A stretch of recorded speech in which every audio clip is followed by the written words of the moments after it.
اللہ تعالیٰ جل شانہ قیامت کے دن ہمارے وجود دوبارہ اٹھائے گا اور اپنے حضور بندوں کو کھڑا کرے گا اور ان سے سوال پوچھے گا. یہ نہیں ہے کہ جو مرضی کرتے گئے. ایک آدمی نے ظلم کیا، جبر کیا، زیادتیاں کی، لوگوں کا حق لوٹا، لوگوں کا مال غصب کیا، عزتیں پامال کی، اور اتنا مؤثر تھا کہ عدالتیں وہ خرید لیتا تھا، کچہریاں وہ خرید لیتا تھا، پولیس وہ خرید لیتا تھا، کوئی سے پوچھنے والا نہیں تھا.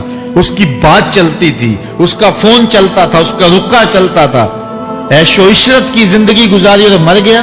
ہزاروں کے حق غصب کر کے، ہزاروں کا مال ہڑپ کر کے، لوگوں کی آبروئیں لوٹ کے مر گیا اور قبر میں چلا گیا. بس قصہ ختم. اب نہ وہ اٹھے گا نہ اس سے حساب لیا جائے گا. تو پھر انصاف کہاں گیا؟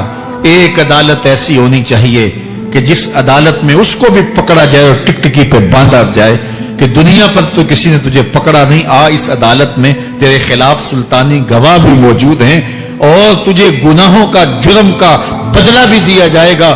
اور منصف جو ہے وہ انصاف کرے اور ان مظلوموں کو کھڑا کیا جائے کہ دنیا پر تو تمہاری داد رسی کسی نے کی، اس دربار میں تمہاری پوری پوری داد رسی کی جائے گی. عقل مانتی ہے کہ ایک ایسا دربار ہونا چاہیے، ایسا احتسابی عمل ہونا چاہیے، ایک ایسی عدالت لگنی چاہیے کہ جس کا کہیں جسے انصاف نہیں ملا اس کو وہاں جا کے انصاف ملے. اور وہ دن قیامت کا دن ہے. اس کا یقین زندگی میں نظم پیدا کر دیتا ہے اور تھر تھر بدن کانپتا ہے کہ آج اگر ہم مؤثر بھی ہو جائیں اور کسی کے سامنے جواب دے نہ ہو، لیکن ایک عدالت تو ہے جہاں ہم نے جواب دے ہونا ہے اور اپنے ایک ایک عمل کا حساب دینا ہے. تو اللہ ارشاد فرماتا ہے کہ اس عدالت کے سامنے تم نے پیش ہونا، تمہارے جوڑ جوڑ کو اللہ تعالیٰ دوبارہ کھڑا کرے گا اور اس کو دوبارہ تخلیق کرے گا اور پیدا کرے گا اور تم دوبارہ کھڑے ہو جاؤ گے، اس کے حضور پیش ہوگے. بل یرید الانسان لیفجر امامہ، بلکہ آدمی چاہتا ہے کہ اس کی نگاہ کے سامنے بدی کرے. استغفر اللہ. یہ ایک ظالم کافر تھا، وہ حضور کی خدمت میں آیا، کہنے لگا میں نہیں مانتا قیامت آئے گی. حضور نے اس کو دلائل دیے. تو جب دلائل کے سامنے بے بس ہو گیا تو کہنے لگا کہ جس قیامت کی آپ بات کرتے ہیں وہ قیامت آ بھی گئی تو میں نہیں مانوں گا. اللہ اکبر. تو وہ انکار کرنے والوں کی انتہا ہوتی ہے. اور ذرا دیکھیے وہ کیا بول رہا ہے، بل یرید الانسان لیفجر امامہ. اس کی سرکشی دیکھیے، اس کا تمرد دیکھیے. وہ کہتا ہے اچھا اگر قیامت قائم ہوئی تو یہ گناہ، یہ جرم، یہ بدی، یہ بدکاریاں، یہ ظلم جو میں کرتا ہوں، یہ بدکاریاں رب کے سامنے کروں گا. کیسی ڈٹائی ہے. مذاق اڑاتا ہے، تمسخر اڑاتا ہے آخرت کا. کہتا ہے جو بدیوں کا کاروبار میں نے گرم کیا ہے، جو بدکاریاں میری زندگی کا معمول ہیں، جو دادے عیش دیتا ہوں، جو عزتوں کو پامال کرتا ہوں، جو غریبوں کے پنجے توڑتا ہوں، جو لوگوں کا حق غصب کرتا ہوں، جو برائیاں کرتا ہوں، اگر قیامت قائم بھی ہو گئی تو میں یہ سارے جرم رب کے سامنے کروں گا. پھر وہ مجھے پکڑ کے دکھائے. اللہ اکبر. یسأل ایان یوم القیامہ. پھر پوچھتا ہے اچھا قیامت کب آئے گی. یہ تمسخر کے طور پہ پوچھتا ہے، لاؤ نہ قیامت، کب آئے گی قیامت، میں جرم رب کے سامنے کرنا چاہتا ہوں. اللہ اکبر. اب جواب سنیے. اب لفظوں کا ترجمہ اس زور سے کیا ہی نہیں جا سکتا جس زور کے لفظ ہیں. وہ کہتا ہے قیامت کب آئے گی، میں تو یہ جرم رب کے سامنے کرنا چاہتا ہوں. کوئی قیامت نہیں ہے، مذاق اڑاتا ہے. قیامت کب آئے گی؟ آواز آئی فائزہ برق البصر وخسف القمر وجمع الشمس والقمر. جب قیامت آئے گی تو آنکھیں چندھیا جائیں گے، چاند بے نور ہو جائے گا، سورج اور چاند اکٹھے ہو جائیں گے. یقول الانسان یومئذ این المفر. آج جو کہتا ہے کہاں ہے قیامت، اس دن بھاگتا پھرے گا. کوئی پناہ گاہ ہو بتاؤ، کوئی ہے ٹھکانہ چھپنے کا، کوئی پناہ گاہ ہے؟ کلا لا وزر. آواز آئے گی کوئی ٹھکانہ نہیں ہے. آج کوئی ٹھکانہ نہیں ہے. الی ربک یومئذ المستقر. اگر ٹھکانہ ہے تو صرف رب کے پاس ہے. انہیں ٹھکانہ ملے گا جو رب کے بندے ہیں اور اس کی دہلیز پہ آنے والے ہیں. یُنَبَّأُ الْإِنسَانُ يَوْمَئِذٍ بِمَا قَدَّمَ وَأَخَّرَ. اللہ تعالیٰ اس دن بتا دے گا جو آگے بھیجا اور وہ بھی بتا دے گا جو پیچھے چھوڑا. ایک ایک چیز تشت ازبام ہو جائے گی. یوم تبل السرائر فما لہ من قوت ولا ناصر. اللہ فرماتا سارے راز کھل جائیں گے. جو بند کمروں میں جرم کیے داد عیش دیتا رہا وہ بھی کھل جائیں گے. اور پھر کوئی طاقت نہیں ہوگی, کوئی زور نہیں ہوگا, کوئی زر نہیں ہوگا جو اس کو بے نقاب ہونے سے بچا سکے. اے داور حشر میرا نامہ اعمال نہ پوچھ, اس میں کئی پردہ نشینوں کے بھی نام آتے ہیں. تو وہ کتنا سخت دن ہوگا. ارشاد فرمایا جائے گا کہ جو آگے بھیجا, جو پیچھے چھوڑا, جو جرم کرتا رہا, جو نیکیاں کی, جو برائیاں کی, سب کچھ تشت ازبام ہو جائے گا. بل الانسان علی نفسہ بصیرہ, بلکہ آدمی خود اپنے حال پر اچھی طرح خود آگاہ ہے. ہم اسے نامہ اعمال کے دفتر دیں گے جہاں سب کچھ لکھا ہوگا. قرآن بتاتا جب نامہ اعمال سامنے آئے گا تو وہ بے ساختہ پکار اٹھے گا, ما لہذا الکتاب لا یغادر صغیرۃ ولا کبیرۃ الا احصاها. ہائے اس کتاب کو کیا ہوا, اس نے چھوٹی بڑی کوئی بات نہیں چھوڑی, سب کچھ لکھ دیا.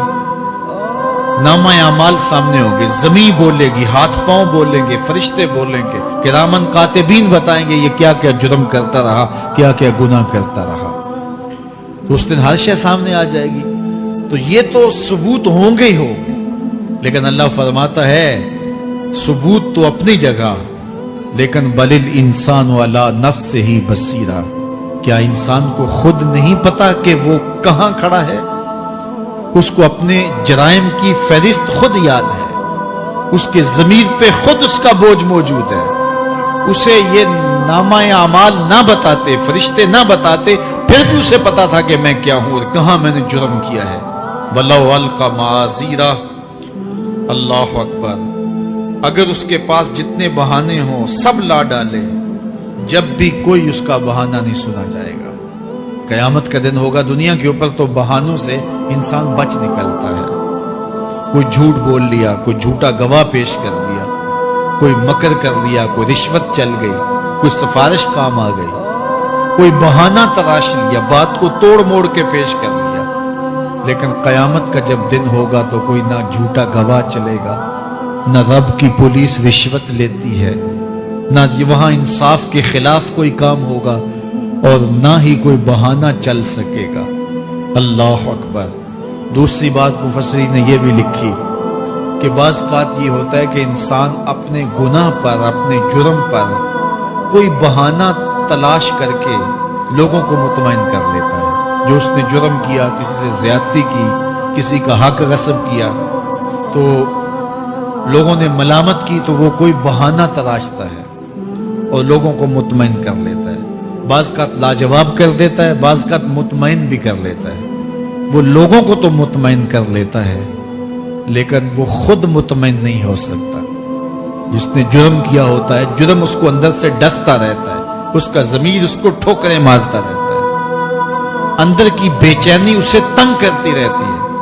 اگرچہ وہ دلائل سے, مکر و فریب سے, باتوں کو توڑ موڑ کے عذر کر لیتا ہے, کوئی بہانہ بنا لیتا ہے, لیکن اس کے باوجود اس کے اندر کوئی چین, اندر کوئی اطمینان نہیں ہوتا. اللہ اکبر. تو مجرم بے چین رہتا ہے. آج ہماری بے چینیوں کا ایک سبب ہمارا مالک کی دہلیز سے منہ موڑنا اور بہت سارے دیدہ نادیدہ گناہوں کا ارتکاب کرنا ہے. جب ہم سے سستیاں ہو جاتی ہیں, کوتاہیاں ہو جاتی ہیں, تو وہ گناہ ہمارا پیچھا نہیں چھوڑتے اور ہمیں بے چین اور مضطرب رکھتے ہیں. تو بعض اوقات جو ہے وہ ہم کہتے ہیں کہ پتہ نہیں بے چینی کیا ہے. بے چینی گناہوں کی ہے. گناہ طبیعت میں بے چینی پیدا کر دیتا ہے, سکون نہیں آنے دیتا. اطمینان کی دولت چھن جاتی ہے جب کوئی شخص گناہ کرتا ہے. اور یہ لازمی نہیں ہے کہ وہ کسی کا حق غصب کرے, اس نے کسی کی عزت ہی پامال کی ہو, اس نے کسی کی آبرو پہ حملہ کیا ہو. اگر نماز چھوڑی ہے تو بے چینی یہ بھی کم نہیں ہے, یہ رب کی نافرمانی ہے. اگر اس کی نظر بھٹکی ہے تو یہ بھی کم بے چینی نہیں دیتی. اگر اس کا خیال بہکا ہے, اس نے زبان سے کسی کو دکھ دیا ہے, اس نے کسی کے لیے سب و شتم کا انداز اختیار کیا ہے, گالی گلوچ کا رنگ اختیار کیا ہے, تو پھر کیا ہوا کہ یہ بے چینی اندر کو توڑتی رہتی ہے. انسان چلتا پھرتا ہے لیکن اسے طمانینت نہیں ملتی، اسے سکون نہیں ملتا. سکون کب ملے گا؟ سکون تب ملتا ہے جب کسی سے زیادتی کی ہو تو اس سے جا کے معافی مانگ لی جائے، اور اس لجاجت کے ساتھ معافی مانگی جائے کہ وہ مجبور ہو جائے معاف کرنے پہ، تو پھر اندر طمانینت اتر جاتی ہے. اگر رب کی نافرمانیاں کی ہیں تو لیلۃ القدر کے دامن میں اس سے معافی مانگ لو، اتنی لجاجت سے معافی مانگو، اس قدر رو کے معافی مانگو، ترلے منت پہ اتر آؤ، ہاتھ جوڑو، آنسو بہاؤ، چیخو، چلاؤ، رو، اس کی دہلیز سے لپٹ جاؤ، اس سے اپنے گناہوں کی معذرت کرو. جب مالک نے معاف کر دیا اندر کی ساری بے چینیاں مٹ جائیں گے، دل کو قرار مل جائے گا، دل کو تسکین نصیب ہوگی. تسکین اس کی دہلیز سے تمہیں ملے گی، یہ اندر سے پھوٹتی ہے، باہر سے نہیں آتی ہے. تسکین کے قافلے اندر ہی اترتے ہیں، اندر سے اس کے سوتے پھوٹتے ہیں، اس کے چشمے پھوٹتے ہیں. ہم باہر سے ڈھونڈتے ہیں، باہر سے تسکین نہیں ملتی، یہ اندر سے آئے گی. اس لیے اس دل کے اوپر لگے ہوئے میل کچیل کو، غلاظت کو دور کر لو اور کھرچ دو دل کے اوپر پڑے ہوئے جتنے بھی زنگ ہیں. تو پھر نتیجہ کیا ہوگا؟ دل ستھرا ہوگا، مصفا ہوگا، مزکا ہوگا، تو پھر دل پر نور ہوگا، تو پھر آپ کو زندگی گزارنے کا لطف اور سرور اور مزہ آنے لگ جائے گا. تو انسان جب دلیلیں تراشتا ہے اس سے بعض اوقات اپنے آپ کو بھی مطمئن کرنے کی کوشش کرتا ہے، اوروں کو بھی مطمئن کر لیتا ہے، لیکن حقیقت میں اطمینان نہیں ہوتا، وہ بے چینی ہوتی ہے.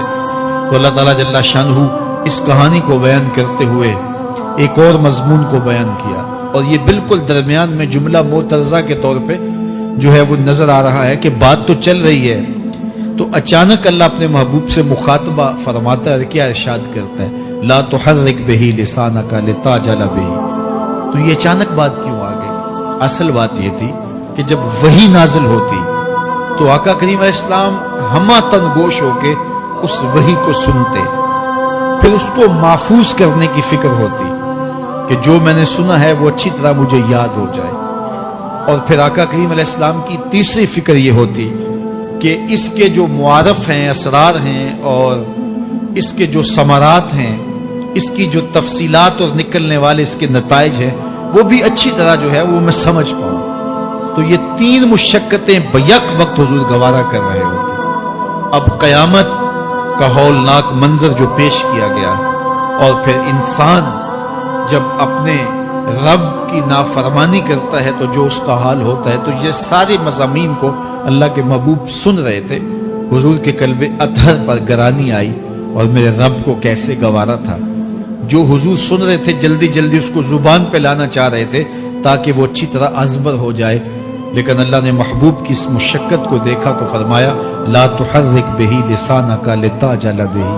محبوب آپ اپنی زبان کو جنبش نہ دیں، آپ جلدی کرتے ہیں تاکہ وہ جو میں نے سنا ہے وہ میری زبان پہ آ جائے.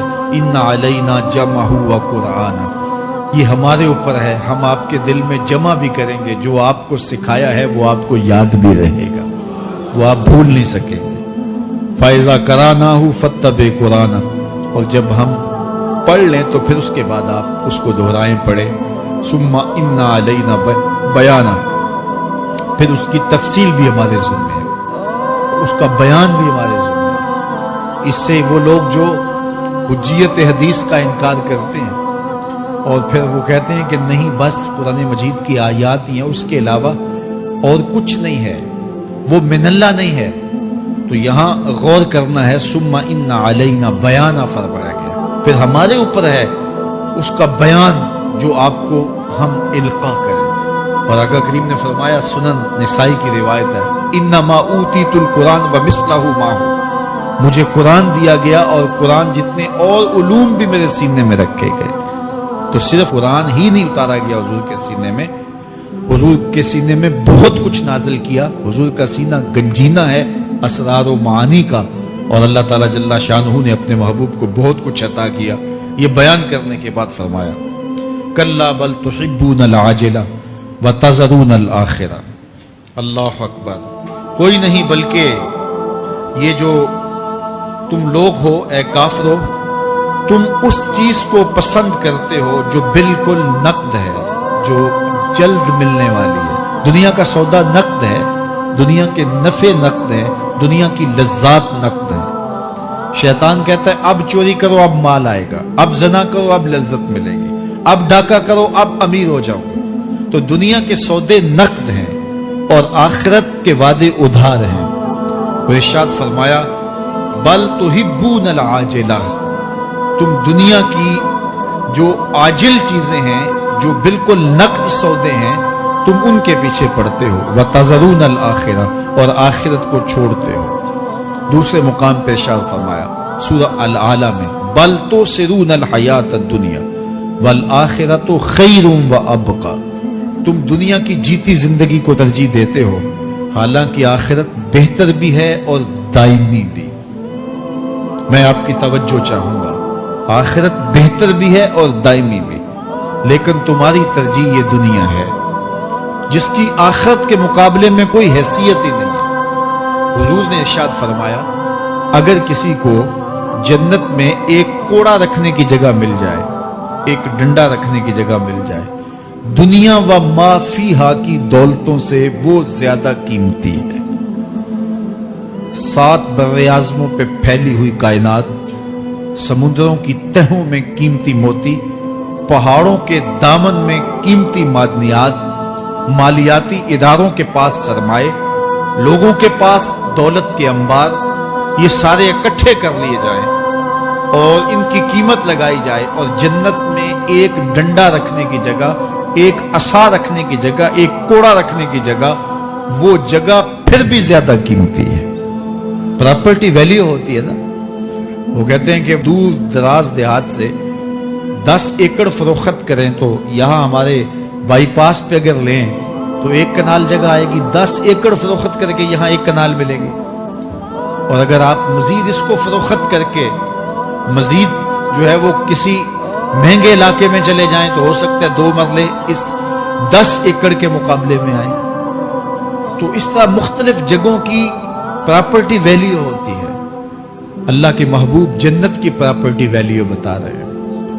7 براعظموں پہ پھیلی ہوئی کائنات کو ایک پلڑے میں رکھیں، پوری دنیا کے اندر جو سرمائے ہیں، جو ماضی میں سرمائے لوگوں نے خرچ کر لیے، جو حال میں موجود ہیں، جو آنے والے ادوار میں لوگوں کے پاس آئیں گے، قارون کا خزانہ اور سرمائے سارے اکٹھے کر کے ایک پلڑے میں رکھ دیں، جنت میں ایک عصا رکھنے کی جگہ پھر بھی زیادہ قیمتی ہے۔ تو پھر دنیا کی آخرت کے مقابلے میں قیمت کیا ہوئی؟ دنیا کی جنت کے مقابلے میں ویلیو کیا ہوئی؟ اور جنت میں سب سے کم جگہ کس کو ملے گی؟ جو سب سے آخر میں جائے گا۔ ظاہر ہے سب سے کم جگہ اسی کے پاس ہوگی جو سب سے آخر میں جہنم کے دھکے کھا کھا کے، رگڑے سہ سہ کے پھر آخر میں جنت میں جائے گا۔ سب سے تھوڑی جگہ اس کے پاس ہوگی۔ حدیث پاک میں آتا ہے، بخاری میں آتا ہے، حضور نے ارشاد فرمایا کہ جب جہنم سے آخری جہنمی نکالا جائے گا تو اللہ تعالیٰ اسے پوچھے گا بتا تیری کوئی آرزو؟ تو وہ کہے گا مالک یہ آرزو ہے، یہ آرزو ہے، مختلف آرزویں بتائے گا۔ اللہ فرمائے گا لکا ما تمنیت، جو تو نے آرزو کی جا جا تجھے میں نے عطا کر دی، اب جنت میں چلا جا۔ تو اس کی تو توقع یہ ہوگی کہ سایہ دیوار جنت میں جگہ مل جائے تو غنیمت ہے، اور اگر جنت کے اندر جاؤں تو کوئی جھونپڑا مل جائے 2 مرلے کا تو وہ بھی کافی ہے۔ لیکن اللہ اسے کتنی جگہ دے گا؟ اللہ فرمائے گا جا جنت میں، تیرے لیے جنت میں دنیا سے 10 گنا جگہ ہے۔ 7 براعظموں کو 10 سے ضرب دے تو کہا کہ دنیا سے 10 گنا جگہ تیرے لیے۔ اس کو یقین ہی نہیں آئے گا، وہ کہے گا تسخر وانت الملک، میرے رب تو بادشاہ ہو کے مجھ سے مذاق کر رہا ہے؟ اللہ فرمائے گا نہیں، تیرے لیے 10 گنا جگہ ہے، اور اس کے لیے 10 گنا جگہ ہوگی جو سب سے آخر میں جنت میں جائے گا۔ میں آپ کی توجہ چاہوں گا، جو آخری جنتی ہے اس کے پاس کتنی جگہ ہوگی، کتنی پراپرٹی ہوگی؟ آج تو 2 10 20 50 مربے کسی کے پاس ہوں تو وہ اتراتا ہوا چلتا ہے کہ میں اتنا بڑا ذمہ دار ہوں۔ جنت میں آخری جنتی کی جگہ کتنی ہوگی؟ دنیا سے 10 گنا جگہ۔